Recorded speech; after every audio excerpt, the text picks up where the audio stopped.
It began with a scandal that shook Stonegate Prison, a high-walled institution in the north of England. For decades, the prison had been known for order and discipline, but in a single year, its reputation was destroyed.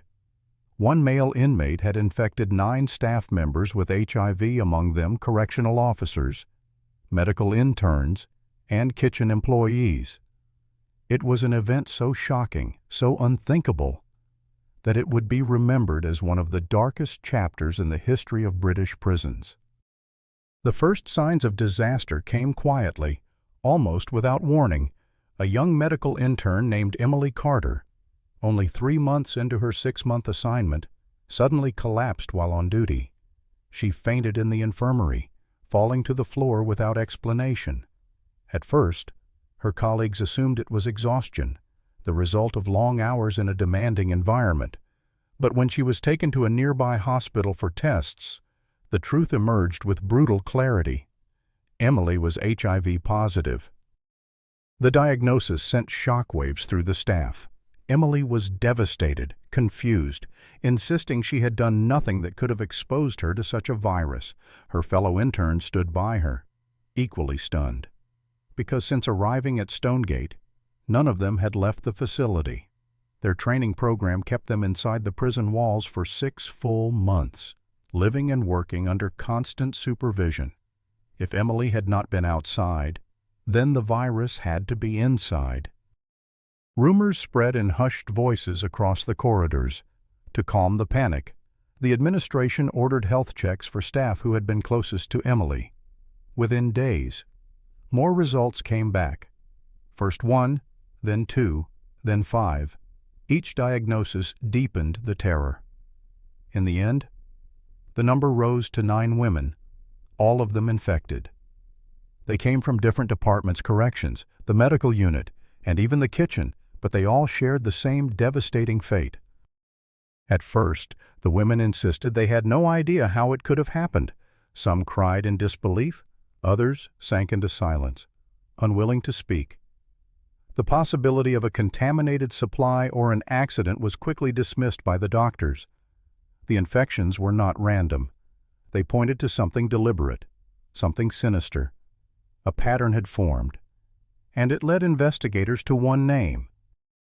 That name was Lucas Kane, a young inmate whose good looks and silver tongue had turned the prison upside down. He had been in Stonegate for less than a year, yet his influence reached into every corner of the facility. He was the common thread binding all 9 victims, the manipulator who had turned charm into a weapon and left behind devastation. Who was this man? How could a single prisoner seduce and betray those sworn to guard him? And how did he succeed in creating a scandal that would stain the walls of Stonegate Prison forever? The answers lay not only in what happened inside the prison, but also in the story of his life before he ever crossed its gates. Lucas Kane was born in the late 1980s, in a village so small it barely appeared on a map of northern England. His home was nothing more than a crumbling cottage at the edge of a muddy road, where winter winds cut through broken windows and summers baked the walls until the air inside was suffocating. For most children, childhood meant play and discovery. For Lucas, it meant hunger, shame, and the constant reminder that he was poor in a world that had no mercy for the poor. His father was a man who worked when he could and drank when he could not. Seasonal jobs on nearby farms brought little money, and most of it vanished into bottles of cheap whiskey. He was loud when drunk, sometimes violent, and Lucas learned early to disappear into the shadows when arguments filled their one-room home. His mother carried the heavier burden. She worked in local kitchens, scrubbing dishes until her fingers bled, serving food she could never afford to feed her own family. At night she collapsed onto a straw mattress, too exhausted to offer comfort. Lucas grew up wearing second-hand clothes that smelled of mildew and shoes patched with wire. He was mocked at school for his ragged appearance, whispered about for the smell of smoke that clung to his hair from the broken stove in their cottage. Hunger gnawed at him, but worse than the emptiness in his stomach was the emptiness in his pride. He hated the way others looked at him, with pity at best and disgust at worst. Each insult cut into him like a knife, shaping a boy who would do anything not to feel small again. But even then, there was something different about him. Lucas had a smile that could disarm anger, a way of speaking that made people pause. When teachers scolded him for skipping assignments, he answered with quick wit that made the classroom laugh. When neighbors caught him stealing fruit, he apologized with such charm that they handed him more than he had taken. Words became his weapon long before he understood their power. He discovered that beauty and persuasion could open doors money never could. At night, lying awake beneath a sagging roof, Lucas dreamed of escape. He imagined neon lights, expensive clothes, and streets filled with people who would look at him with admiration, not pity. He swore to himself that he would never end up like his father, slumped over a bottle, or his mother, broken by endless work. He was destined for something else, something greater. That belief burned inside him like a secret fire. By the age of 14, the fire had grown too hot to contain. Lucas could no longer stand the dirt roads, the whispers, the shame. One evening, after another argument erupted between his parents, he packed a battered backpack with 2 shirts, a stolen loaf of bread, and the few coins he had hidden away. He slipped out into the night without saying goodbye. At the bus station in the nearby town, Lucas bought a one-way ticket to the city. He sat by the window as the countryside blurred past, his reflection staring back at him in the glass. Behind him lay a life of hunger and humiliation. Ahead of him lay possibility, danger, and the chance to become someone new. He pressed his lips into a faint smile. The poor boy from the village was gone. In his place was a young man ready to use every gift, his looks, his voice, his charm, to take from the world what it had always denied him. And in that moment, Lucas Kane believed he was finally free. What he could not know was that the hunger he carried with him would never be satisfied. It would follow him into the city, into the prison, and into the lives of those who would one day regret ever meeting his eyes. The city greeted Lucas Kane with noise, lights, and endless movement. Compared to the silence of the countryside, it felt alive in a way that made his heart race. Neon signs flickered above narrow streets, music poured out of bars and clubs, and strangers brushed past him without a second glance. For the first time in his life, Lucas felt invisible, and in that invisibility, he sensed freedom. But the city was no place for dreamers. He had no family, no money, and nowhere to sleep. For weeks, he lived under bridges, in bus stations, or in stairwells of abandoned buildings. Hunger returned quickly, more biting than it had ever been at home. Lucas scavenged leftovers, begged for coins, and performed small tricks of persuasion just to survive. Yet even in the filth of the streets, his charm did not fade. Strangers noticed his striking face, his confident voice, and more than once, pity turned into an invitation that gave him food and shelter for a night. It was during these nights that Lucas began to understand the true power of his appearance. Women were drawn to him, waitresses, students, lonely housewives he met by chance. With a smile and a well-placed word, he slipped past their defenses. Each conquest was more than pleasure. It was proof that he was no longer the boy mocked for patched shoes. Desire became his currency, and he spent it recklessly. But desire alone could not fill his stomach. To survive, Lucas fell in with a group of drifters, young men who prowled the streets at night looking for easy money. They taught him how to pick pockets on crowded buses, how to grab purses and vanish into the alleys. At first, he joined out of desperation, but soon the thrill became addictive. Each successful theft sent a rush through him, the same rush he felt when a woman looked into his eyes and surrendered. Crime and seduction blurred together, both feeding the same hunger. The bars became his temples. Under flashing lights and pounding music, Lucas reinvented himself nightly. He boasted of wealth he did not have, of families that never existed, of futures he never intended to live. People believed him because he wanted them to. He told lies like prayers, and the world answered by giving him what he craved: attention, admiration, and the illusion of control. It was in one of those bars, in the arms of a woman whose name he never remembered, that Lucas's fate sealed itself. The encounter was careless, reckless, fueled by alcohol and arrogance. Weeks later, he began to feel ill, but ignored it.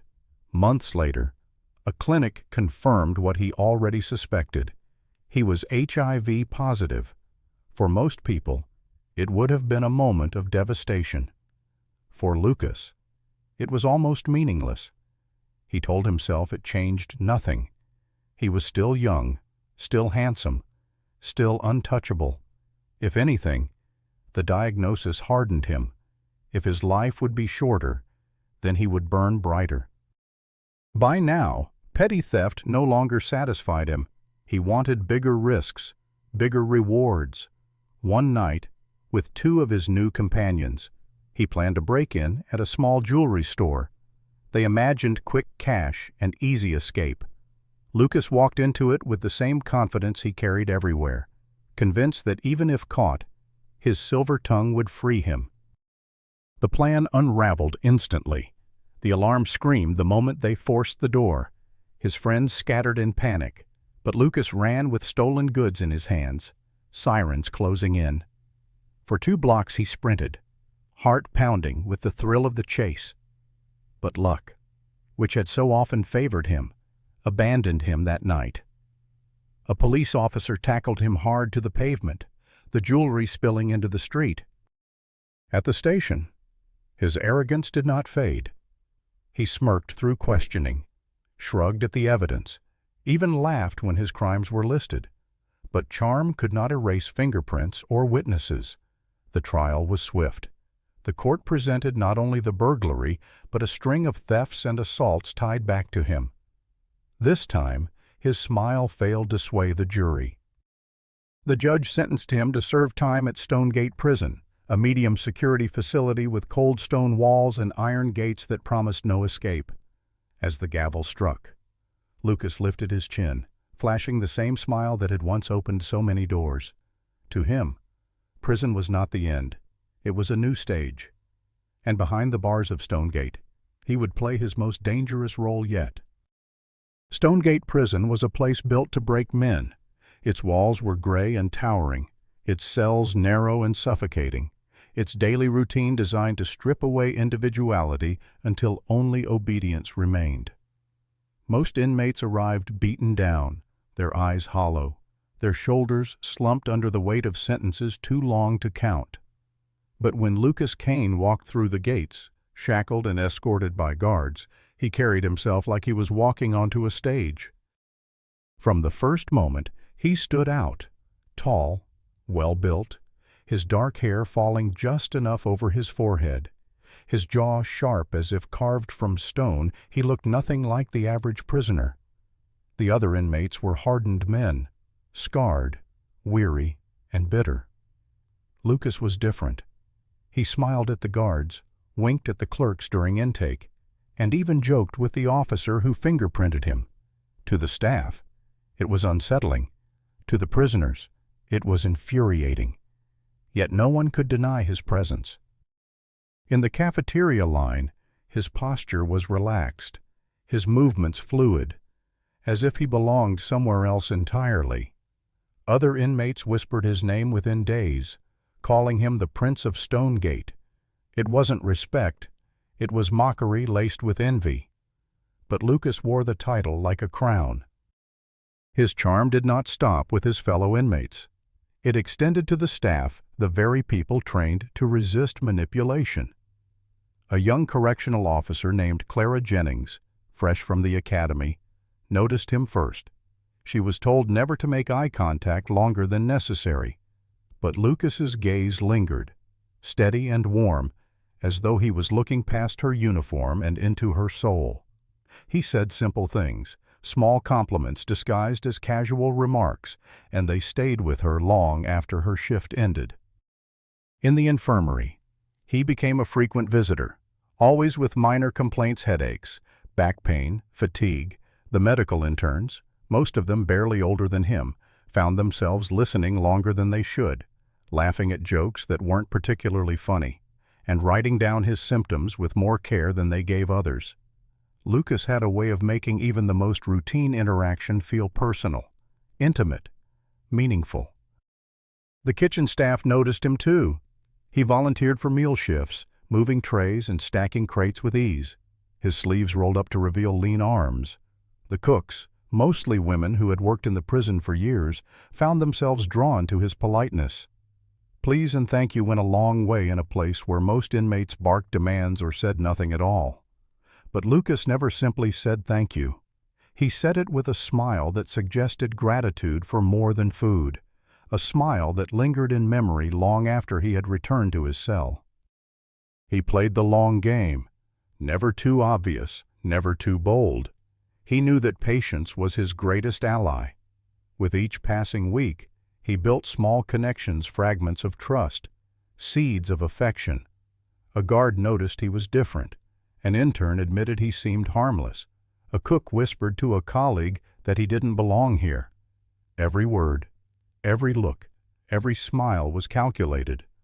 Lucas was building a web, and he was at its center. Other inmates hated him for it. They saw how guards gave him softer treatment, how staff members laughed at his comments, how female officers lingered near his cell door. Fights broke out, jealousy boiling over. But Lucas never raised his fists. He didn't need to. He diffused anger with words, silenced threats with smirks. Even when a rival inmate tried to corner him in the showers, Lucas disarmed him with a whispered phrase that no one else heard. The rival walked away, shaken, as if he had glimpsed something dangerous behind that charming smile. By the end of his first 3 months at Stonegate, Lucas Kane was no longer just another prisoner.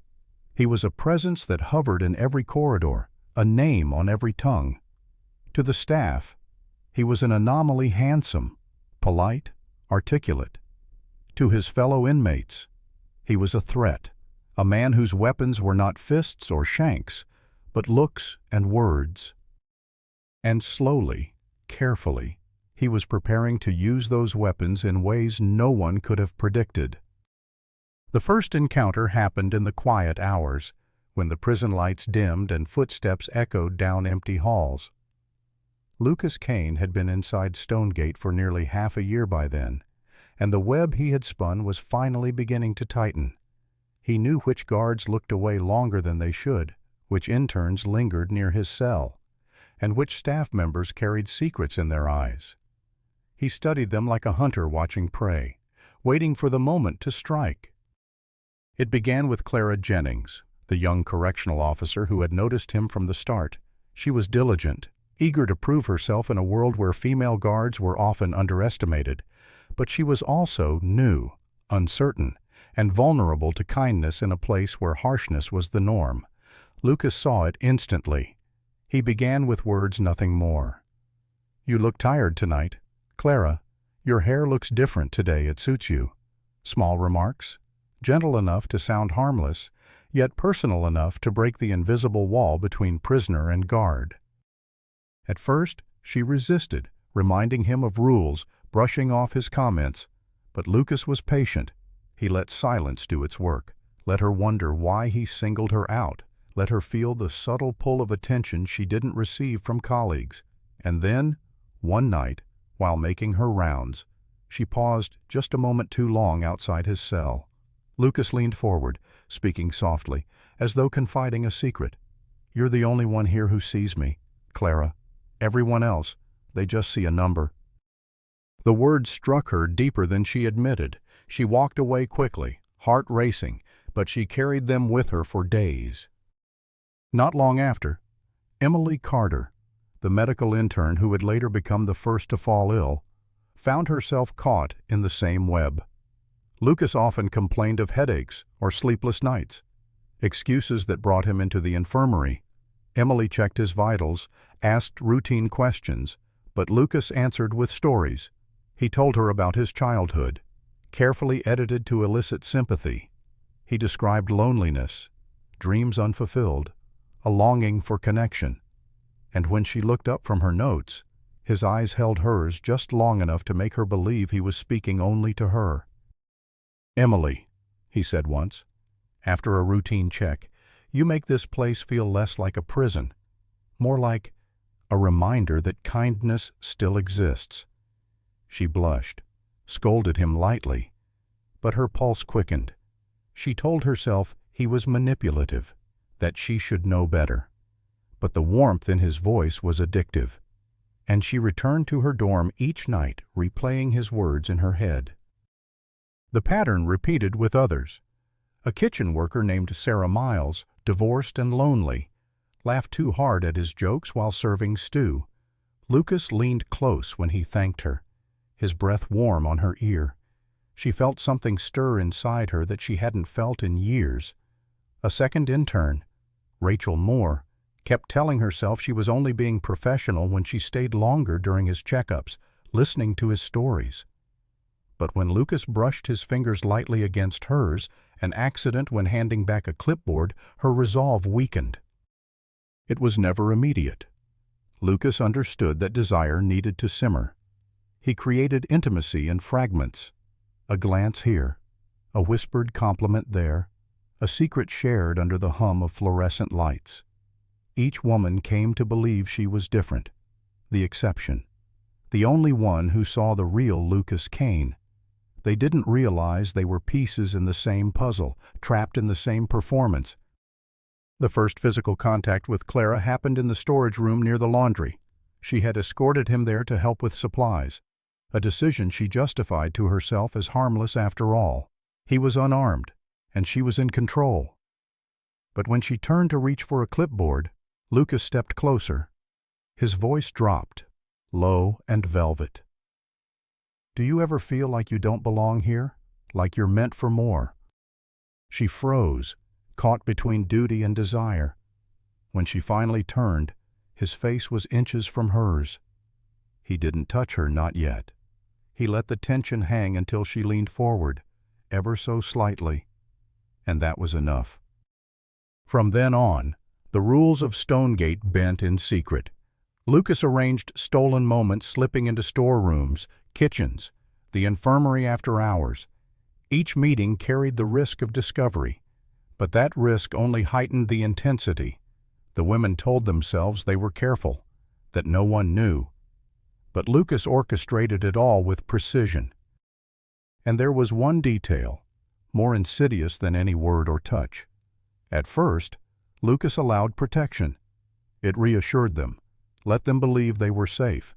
But at the height of passion, when attention blurred and caution dissolved, he made his move, a subtle gesture, a sleight of hand. He removed the barrier without a word, continuing as though nothing had changed. None of them noticed in the moment. None of them realized until it was too late.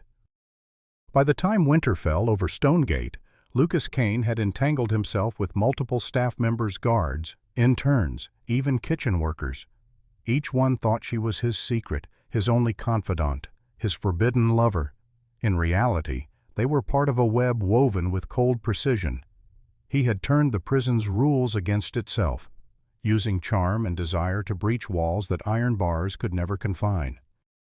And all the while, behind every smile, behind every whispered confession, Lucas carried a secret darker than any of them imagined. The unraveling of Lucas Kane's web began not with suspicion, but with weakness. It was late autumn when Emily Carter, the young medical intern who had once laughed at Lucas's jokes and carried his secrets in her heart, fainted while taking inventory in the infirmary. At first, her colleagues rushed to her aid, thinking she had simply worked too many hours. But when she was sent for tests, the diagnosis came back like a hammer blow. Emily was HIV positive. The news shattered her. She sat in a sterile white room, trembling, the doctor's words echoing in her mind. "You've contracted HIV." She shook her head violently, insisting there had to be a mistake. She had been cautious, careful, restrained in every part of her life, and above all, she had never left the walls of Stonegate since her placement began. Where could it have come from? Her colleagues at first refused to believe it. Some whispered that perhaps the test was wrong. Others looked at her with fear, as though she had turned into someone unrecognizable overnight. Emily herself spiraled into disbelief, replaying every moment of her life inside the prison, every encounter, searching for answers that would not come. The prison administration, fearing scandal, tried to contain the news, but fear is not easily caged. Within weeks, another intern reported similar symptoms. Then a correctional officer, Clara Jennings, collapsed during her night shift. A kitchen worker began to lose weight rapidly, her skin pale and her energy drained. The whispers grew louder. The tests continued. By the time winter descended on Stonegate, the number had reached 9. 9 women medical interns, correctional staff, kitchen employees, each of them broken by the same devastating truth. The infection was not an isolated accident. It was spreading inside the very institution sworn to keep people safe. The prison became a house of panic. Staff looked at each other with suspicion. Every cough, every faint, every shadow under the eyes became cause for dread. Relationships fractured, friendships dissolved into silence. The infected women were crushed beneath layers of guilt and shame, some retreating into themselves, others lashing out at colleagues, desperate to assign blame. Behind closed doors, they confided in investigators, though the words stuck in their throats. Emily sobbed as she admitted she had grown too close to a prisoner. Clara sat stiffly in her chair, refusing to meet anyone's eyes, whispering only that it wasn't supposed to happen this way, one by one. The stories emerged fragments of encounters in storerooms, hallways, hidden corners of the prison. Each woman believed she had been the only one. Each now realized she was not. The truth was unbearable. When the names were compared, when the pieces of their confessions fell into place, one name rose like a shadow over them all: Lucas Kane. For the prison administration, the revelation was a nightmare. They dug through his medical records and found what had been overlooked or buried. Lucas had been diagnosed HIV positive long before his arrival at Stonegate. The information had been documented, locked away in files that the younger staff never thought to read. It was there all along, waiting like a fuse, and now the explosion had consumed 9 lives. The women, devastated, felt the full weight of betrayal. They had believed Lucas's words, his charm, his tenderness. They had clung to the illusion that they were special, chosen, loved. And now they saw those memories for what they were: tools of manipulation. Lies spun by a man who wore beauty like a mask and wielded desire like a blade. Some wept in silence, unable to speak of what had been done to them.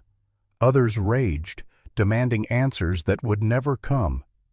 How could one man have fooled them all?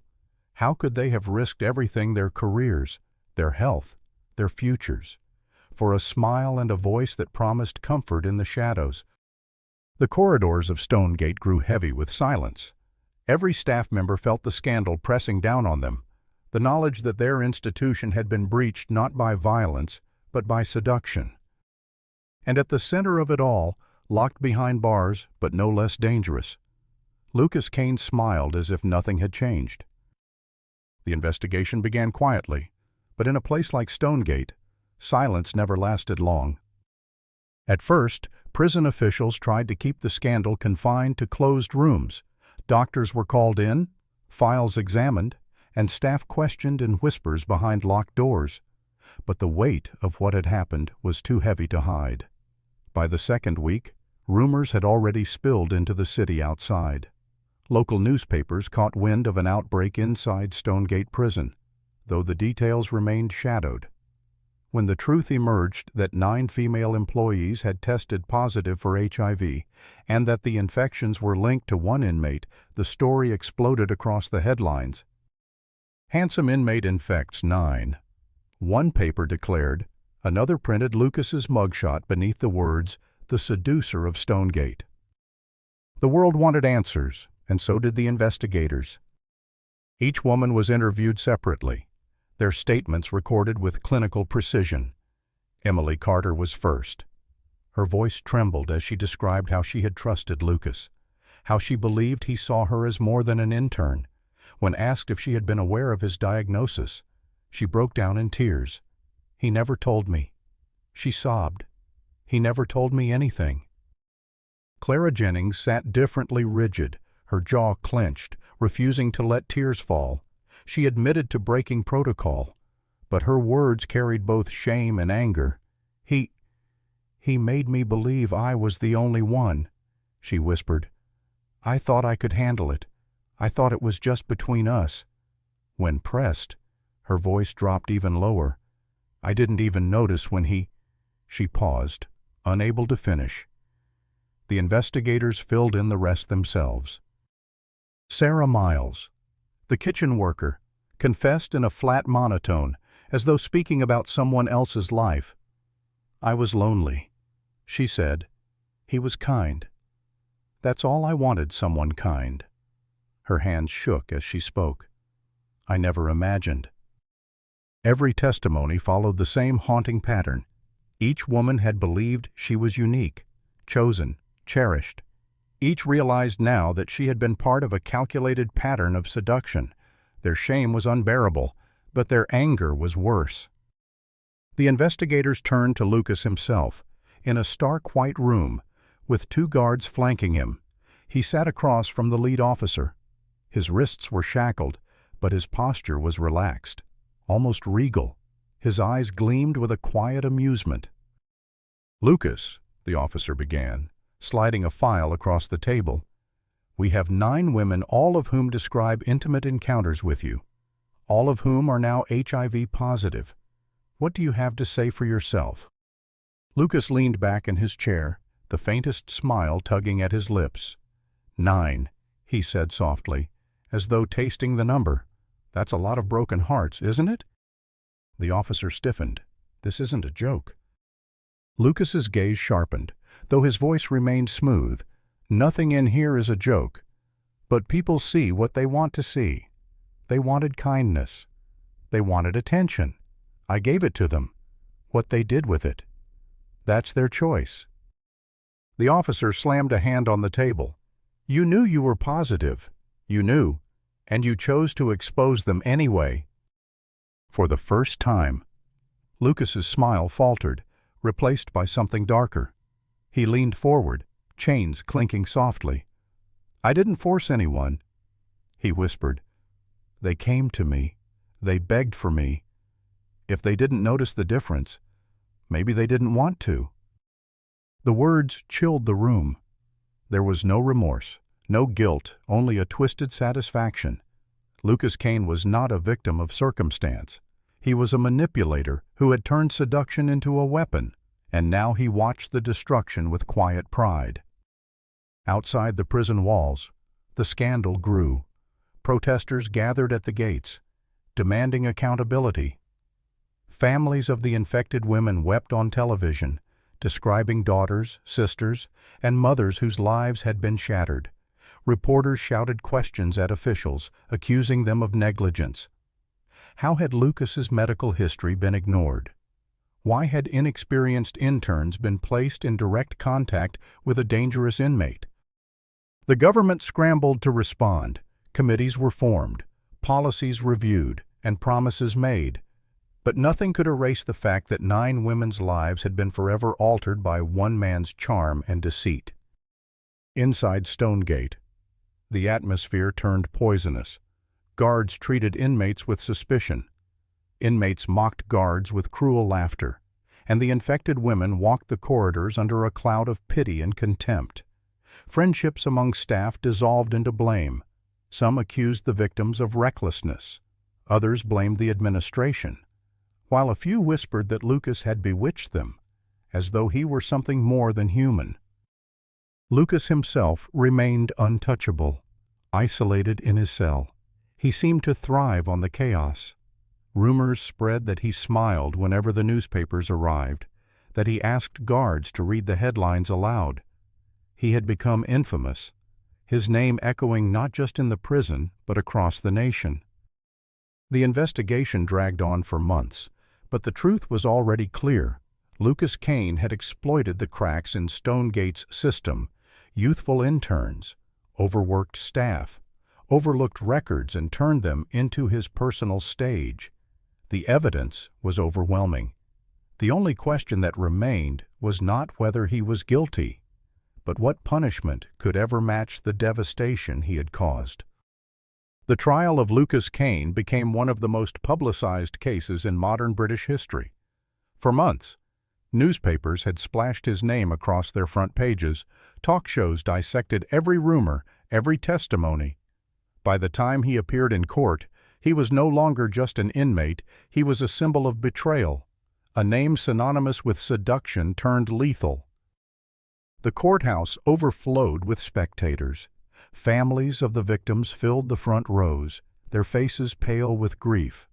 Journalists crowded the back, pens scratching, cameras flashing, eager to capture the fall of the man the tabloids called the Prince of Stonegate. Protesters stood outside holding signs: "Justice for the 9, never again, protect our women." When Lucas was led into the courtroom, shackled at the wrists, a ripple ran through the crowd. He walked with the same calm composure he had carried since the beginning, his head held high, his lips curved into a faint smile. To some, it looked like arrogance. To others, it was evidence that he felt no remorse at all. The prosecution opened with blunt force. They laid out the medical evidence: 9 confirmed cases of HIV, each traced back to Lucas. They presented testimony from doctors who explained that the infections were not random but deliberate exposure. They highlighted the prison's negligence in ignoring his medical records, but reminded the jury that negligence was not seduction. Lucas had made choices. He had lured women into secret encounters, convinced them of his affection, and in their moments of vulnerability, stripped away their safety without their knowledge. Then came the testimonies. Emily Carter was the first to take the stand. Her hands shook as she clutched the railing, her voice breaking as she described how she had fallen under Lucas's spell. "He made me believe I mattered," she whispered. "He told me I was different. I thought I was helping him. I thought I was saving him. And now, I can't save myself." The courtroom was silent except for her sobs. Clara Jennings followed. She wore her uniform, her posture rigid, but her voice carried the weight of betrayal. "I knew the rules," she admitted. "I broke them, but I broke them because he made me believe there was more. He told me he saw me, that I wasn't invisible, and I believed him." Her jaw tightened, but tears slid down her cheeks all the same. One by one, the others spoke: Rachel Moore, Sarah Miles, each recounting how Lucas had touched their lives, their emotions, and ultimately their bodies. Each story was unique, but together they painted the same portrait: a man who used beauty and words like weapons, who manipulated trust until it broke. When it was the defense's turn, their argument was thin. They claimed Lucas had not forced anyone, that the relationships had been consensual. They pointed to the prison's failures, the lack of oversight, the negligence of staff who allowed such encounters to occur. But the jury saw through it. Consent built on lies, on omission, on deliberate sabotage was no consent at all. The most chilling moment came when Lucas himself took the stand. Dressed in a simple prison uniform, he looked out at the sea of faces, his eyes scanning the rows of journalists, victims, strangers. Then he smiled. "I never forced anyone," he said calmly. "They came to me. They wanted me. I gave them what they asked for." The prosecutor stepped forward.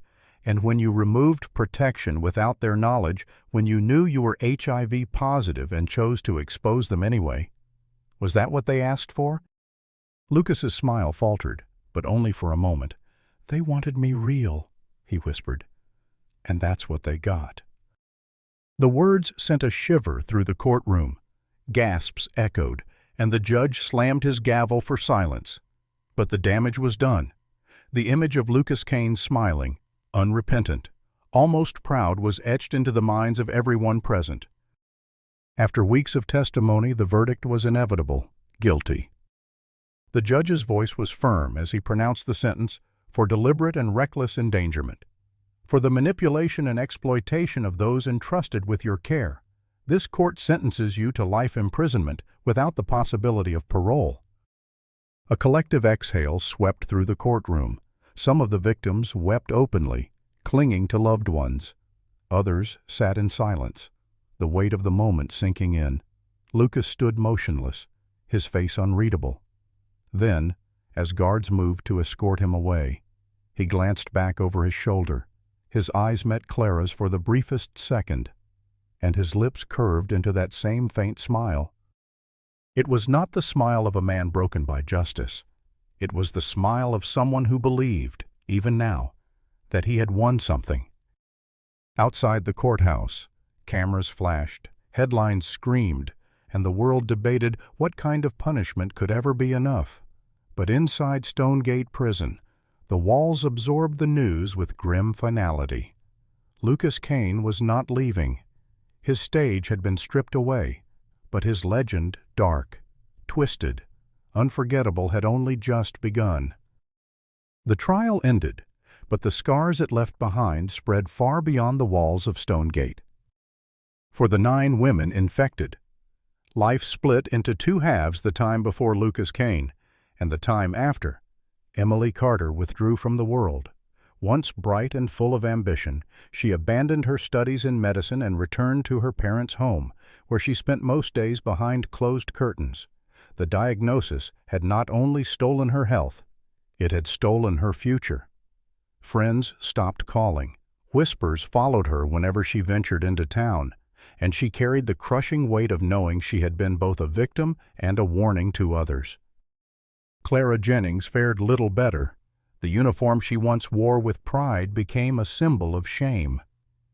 She was dismissed from the prison service, her career destroyed. Worse than losing her job was the silence at family gatherings, the judgment in her parents' eyes, the unspoken accusation that she had betrayed more than herself. She had betrayed trust. Sarah Miles, the kitchen worker, endured cruel gossip in her neighborhood. Divorced once already, she was now branded reckless, careless, unworthy of sympathy. How could she fall for a prisoner, neighbors asked behind closed doors. They never understood the loneliness, the longing for kindness that had made her vulnerable. They only saw her mistake, not the man who had exploited it. For each woman, the consequences were unique, but the core was the same: isolation, stigma, a life rewritten by a disease they never chose. The families of the victims carried their own burdens. Fathers cursed the prison system for its negligence. Mothers wept for daughters whose futures were ruined.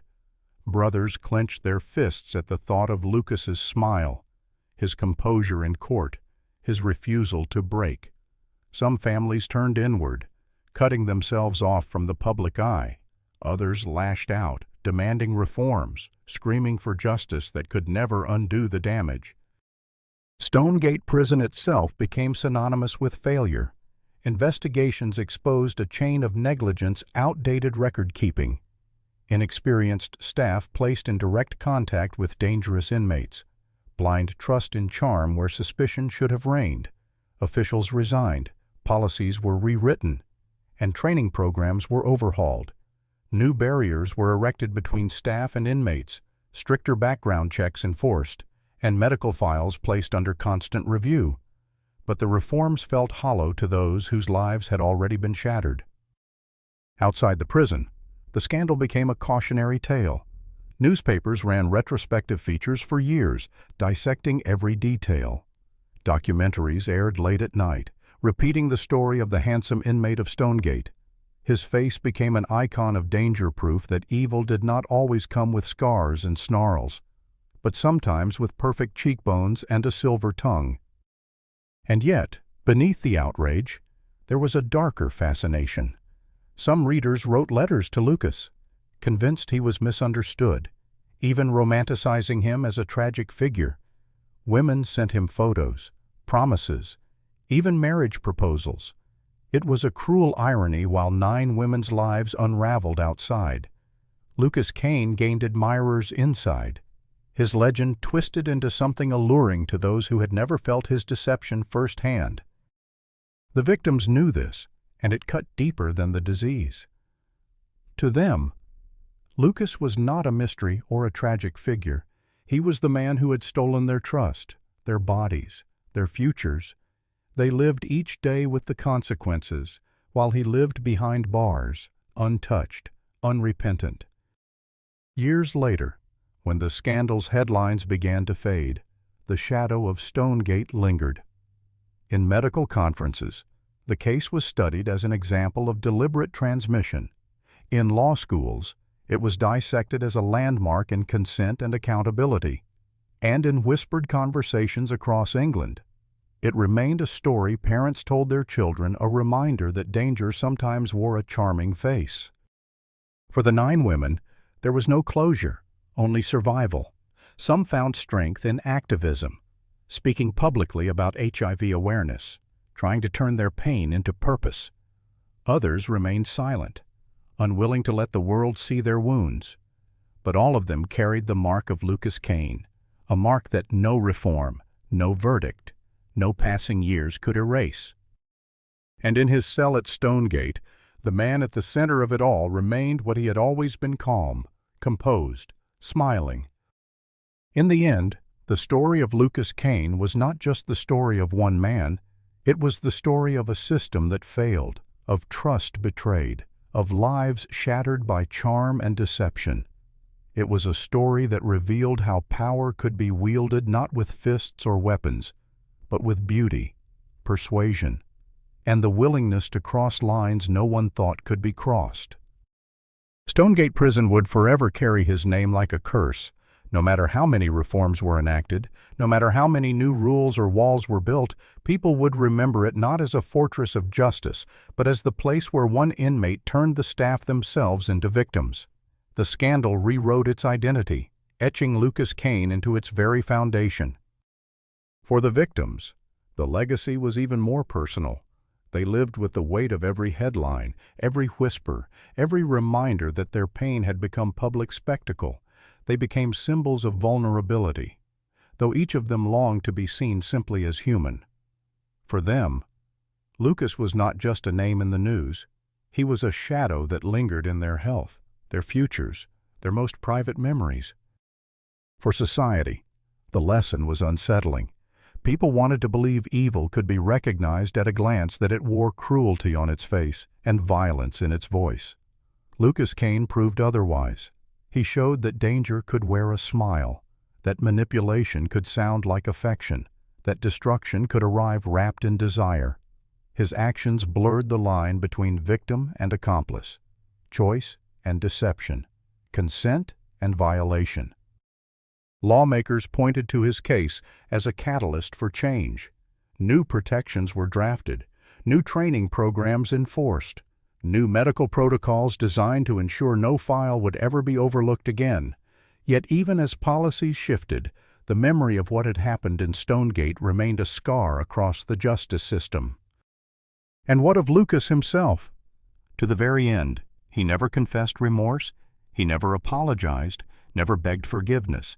Instead, he embraced the attention, basked in the notoriety, and wore his infamy like a crown. Behind the cold iron bars, he still carried himself as if he had won. Perhaps in his mind, he had.